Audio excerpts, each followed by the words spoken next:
వాణిజ్య స్థాయిలో విస్తరించిన వ్యవసాయ అనుబంధ రంగం పాడి పరిశ్రమ. రైతులు పదుల సంఖ్య నుండి వందల సంఖ్యలో పశువులను పెంచుతూ ఆర్థికంగా నిలదొక్కుంటున్నారు.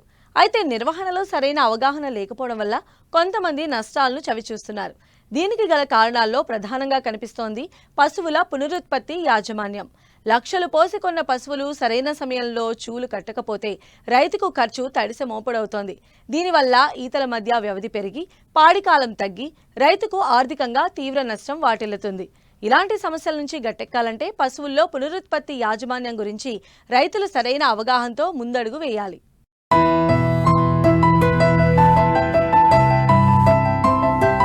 సాలుకు ఒక దూడ, ఏడాది పొడవునా పాల దిగుబడి అన్న సూత్రమే పాడి పరిశ్రమ అభివృద్ధికి మూలం.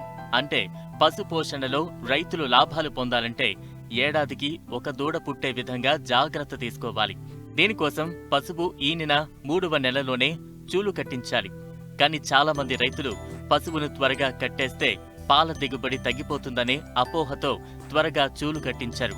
దీనివల్ల పశువు వట్టిపోయే కాలం పెరిగి మేపు ఖర్చు భారమవుతుంది. ముఖ్యంగా ఆవులు ప్రతి సంవత్సరం ఈని 10 మాసాలు పాలిచ్చి 2 మాసాలు వట్టిపోతూ ఉంటాయి. గేదెల్లో అయితే వట్టిపోయే కాలం 2 నుంచి 4 నెలల వరకు ఉంటుంది. సాధారణంగా పాడి పశువులు 10 ఏళ్లలోపు కనీసం 5-6 సార్లు ఈనితే పశు పోషణ లాభసాటిగా ఉంటుంది. పుట్టిన పెయ్య తోడల్లో మేలైన వాటిని ఎంపిక చేసుకుని శ్రద్ధతో పోషిస్తే త్వరగా పెరిగి 2 ఏళ్లకే ఎదుగొచ్చి 3 ఏళ్లలోపు మొదటిసారి ఈనుతాయి. పోషణ బాగుంటే పశువులు ఆరోగ్యంగా ఉంటాయి. పూర్వం పశువులను చూడి కట్టించడానికి ప్రతి గ్రామంలో ఒక ఆంబోతు, ఒక దున్నను పోషించేవారు.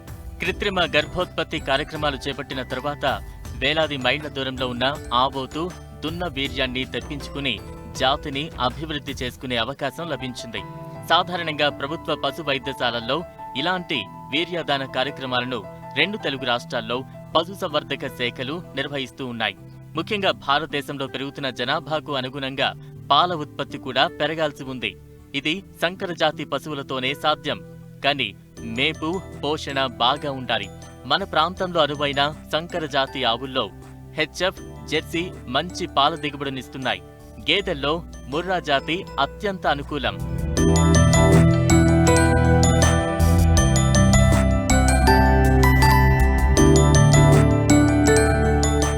వాస్తవానికి దేశీయ పశువులు 3 నుంచి 4 సంవత్సరాలకు ఎదకు వస్తాయి. విదేశీ ఆవులు 15 నుంచి 24 మాసాలకే ఎదకొస్తాయి. ఎదకాలం ఆవుల్లో 19 గంటలు ఉంటుంది. అదే గేదెల్లో 18 నుంచి 36 గంటలు ఉంటుంది. గర్భధారణ కాలం ఆవుల్లో 280 నుంచి 282 రోజులుంటే గేదెల్లో 310 రోజులు ఉంటుంది. దేశవాళీ ఆవులు 7 నెలలు పాలిస్తే విదేశీ సంకరజాతి ఆవులు, ముర్రా గేదెలు 10 మాసాలు పాలిస్తాయి. పాడి పరిశ్రమ లాభసాటిగా ఉండాలంటే ఈతకు మధ్యకాలం తక్కువగా ఉండాలి. దీనివల్ల పాడి పశువు వట్టిపోయిన కాలం తక్కువగా ఉంటుంది. దేశవాళీ ఆవుల్లో సాధారణంగా ఈతకు మధ్య 18 నుంచి 24 మాసాలు ఉంటుంది. విదేశీ సంకరజాతి ఆవుల్లో 12 నుంచి 15 మాసాలు, గేదెల్లో 15 నుంచి 16 మాసాలు ఉండగా సాధారణంగా ఆవు గాని గేదె గాని 5-6 సార్లు ఈనుతాయి.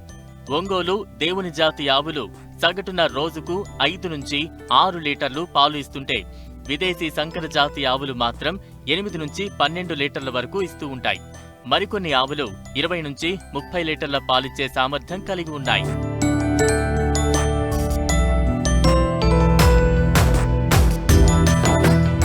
పాడి పశువులు సాధారణంగా ఈనిన 2వ నెలలో ఎదకు వస్తాయి. ప్రతి 21 రోజులకు ఒకసారి ఎదకు వస్తాయి.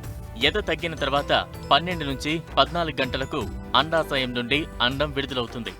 అండం విడుదలయ్యేలోగా సహజ సంపర్కం ద్వారా ఆంబోతు లేదా దున్నతో దాటించడం గాని, కృత్రిమ సంపర్కం ద్వారా గాని వీర్య కణాలను ప్రవేశపెట్టాలి.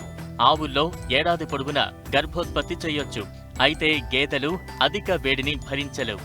ఏప్రిల్ నుంచి జూలై వరకు అవి ఎక్కువగా ఎదకు రావు. చల్లని వాతావరణం కల్పిస్తే ఎండాకాలంలో కూడా గేదెలు ఎదకు వస్తాయి. సంతానోత్పత్తి సక్రమంగా జరగాలంటే పశు పోషకులు ఎదను సకాలంలో గుర్తించి సరైన సమయంలో కృత్రిమ గర్భధారణ లేదా సహజ సంపర్కం చేయించాలి. ఇందుకోసం రైతులు ఎద లక్షణాలను గమనించాలి.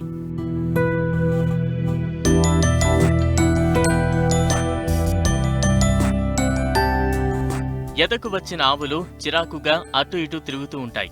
ఇతర పశువుల మీద ఎక్కుతాయి. ఇతర పశువులు ఎక్కబోతే కదలకుండా ఉంటాయి. మానం ఉబ్బి నిగనిగలాడుతుంది.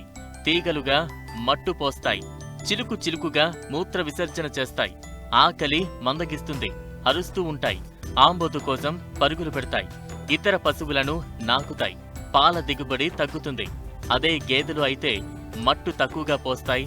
పళ్ళు బయట పెట్టి విచిత్రంగా అరుస్తాయి. కట్టు గొయ్యల నుండి తెంచుకుని పారిపోతాయి. చిరుమూత్రం పోస్తాయి. వీటిలో మూగ ఎద లక్షణాలు ఎక్కువగా కనిపిస్తాయి.